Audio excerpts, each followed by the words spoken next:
अस्सलाम वालेकुम भाई, की हाल है? ठीक हो भाई? मैनू आप ਨੂੰ 100 मसला बेवा वां, 4 बच्चे ने, मियाँ नहीं हैगा।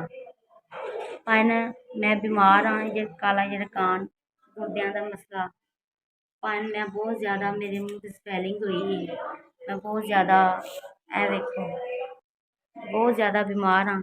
बच्चे कमाते ने, एक बच्चा सुबह 5 बजे जाता है, टोकरी केलियां नहीं ढूंढता है, 10 रुपये फेरा लेंदा।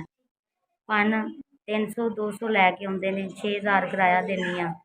मैं बड़ी मजबूर हाँ, मैं बहुत गुर्दियां का भी है, शुगर भी है, काला झड़कान भी है, सोजा भी पै जांदियां ने। पर यह मसला मेरा बच्चे ने छोटे छोटे काम करते हैं, मैनू आप नू शर्म आती है। ठीक है, मेरी बेटी लाहौर काम करती, किसी के घर मैनू शर्म आती है। मेरी बीमारी का इलाज बड़ा करवाया पर हल होया नहीं। मैनू उन्होंने PCR की रिपोर्ट दसी है, वो होंगी 4-5 हज़ार की। मेरे को भाजी गुंजाइश कोई नहीं, 6000 किराया देनी हाँ।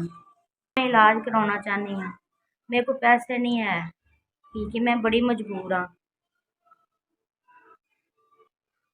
मेरे घर का इल्ज़ाम बड़ा औखा चलता है। ठीक है, मेरे बच्चे ने, जे मैं कुछ मैनू कुछ हो गया तो मेरे बच्चों का कौन है? अगे प्यो नहीं सिर ते है। मेरे भैन भरा मदद नहीं करते, पहले पहले करते थे, हुण नहीं करते। हुण ना बच्चों के बाजी नानके ते ना दादके, मेरे सहारे ते वो ने ते मैं उन्हां दे सहारे ते। अस्सलाम वालेकुम भाई 5000 मदद वास्ते मिले। ठीक है, जिन्हें भी भेजा है कौन है मैनू नहीं पता। तुहाडी मेहरबानी है, अल्लाह तुहाडे बच्चों की तंदुरुस्ती दे, तुहानू दे, तुहाडे कारोबार च बरकत पावे, तंदुरुस्ती देवे तुहाडे बच्चों नू, तुहाडी बेगम नू, तुहाडे माँ प्यो नू।